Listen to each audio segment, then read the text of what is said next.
नमस्कार, संगम न्यूज़ में आप सभी का स्वागत है। मैं हूं निशा। आइए खबरें देखते हैं विस्तार से। प्रयागराज में भारतीय जनता पार्टी के फायरब्रिगेड नेता उमा भारती ने कहा है कि यूपी के मुख्यमंत्री योगी आदित्यनाथ उनका एडवांस वर्जन है। केंद्रीय मंत्री और वरिष्ठ भाजपा नेता उमा भारती का कहना है कि योगी आदित्यनाथ ने जाति और धर्म से ऊपर उठकर जनता की सेवा की है और इस चुनाव में भी उनकी प्रचंड जीत तय है। उमा भारती का कहना है कि जनता विपक्ष को जान और समझ चुकी है। इस वक्त भाजपा की लहर है और इस लहर में सभी विपक्ष बह जाएंगे। उमा भारती ने सपा अध्यक्ष अखिलेश यादव और प्रियंका गांधी पर तंज कसते हुए कहा है कि मुलायम सिंह के परिवार में भगदड़ मची है और मायावती जी हमेशा आइसोलेशन में रहती हैं।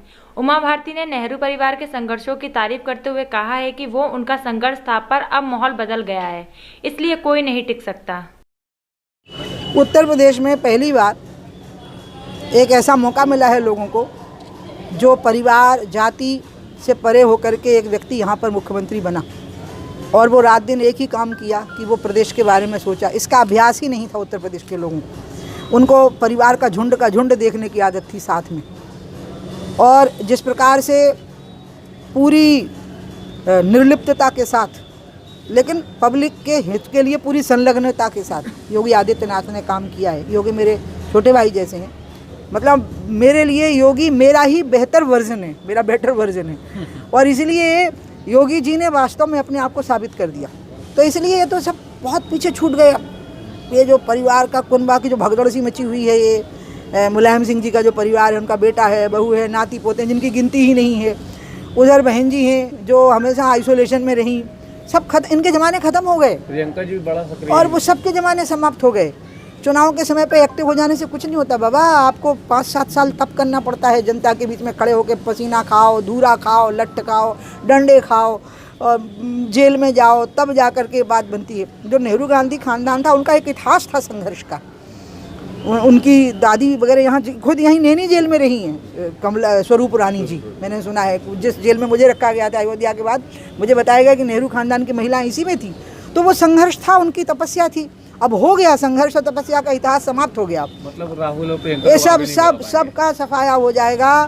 अब की बार तो जो स्थिति यहाँ बनने वाली है कि ये 2 के आंकड़े पे कोई भी पार्टी नहीं आ पाएगी। 10 से नीचे ही सबकी स्थिति ना आ जावे। ये इतनी विकट स्थिति यहाँ पर बनने वाली है, आप खुद देखिएगा। अब एक हिलोर सी आ गई है भाजपा की, और आप उस हिलोर को नहीं रोक पाएंगे, क्योंकि उस हिलोर को लाने के लिए इतने लोगों ने तप किया है। वो पसीने की हिलोर है कार्यकर्ताओं के, तपस्या की हिलोर है कार्यकर्ताओं की। प्रयागराज में वायु प्रदूषण अपने अब तक के सबसे खराब स्तर पर पहुंच गया है। जिले में नगर निगम प्रयागराज में लगाए वायु प्रदूषण इंडेक्स में वायु की गुणवत्ता 351 पहुंच गई है। वायु प्रदूषण का स्तर सेहत के लिए खतरनाक माना जा रहा है। वैज्ञानिकों का कहना है कि यह प्रदूषण दिल्ली और आसपास के इलाकों में हुए वायु प्रदूषण की वजह से न होकर स्थानीय है।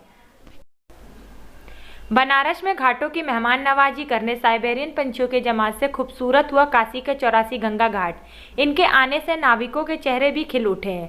7 समुंदर पार कर आने वाले आकाशीय मेहमानों ने वाराणसी में डेरा डाल दिया। लगभग 1 महीने की लंबी यात्रा कर यहाँ पहुंचे।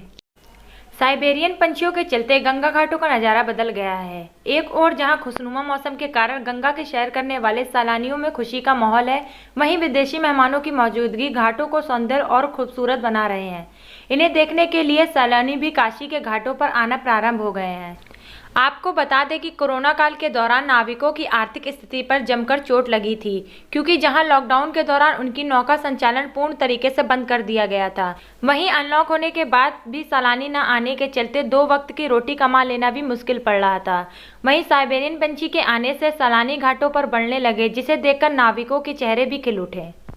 7 समुंदर पार से आए साइबेरियन पंछियों को देखने के लिए गंगा के घाटों में सैलानियों का तांता लगना शुरू हो गया। घाटों पर ऐसा नज़ारा लगभग 7 महीने के बाद देखने को मिल रहा है। हर साल आने वाले इन मेहमानों से यहाँ पर्यटकों में खुशी देखने को मिल रही है।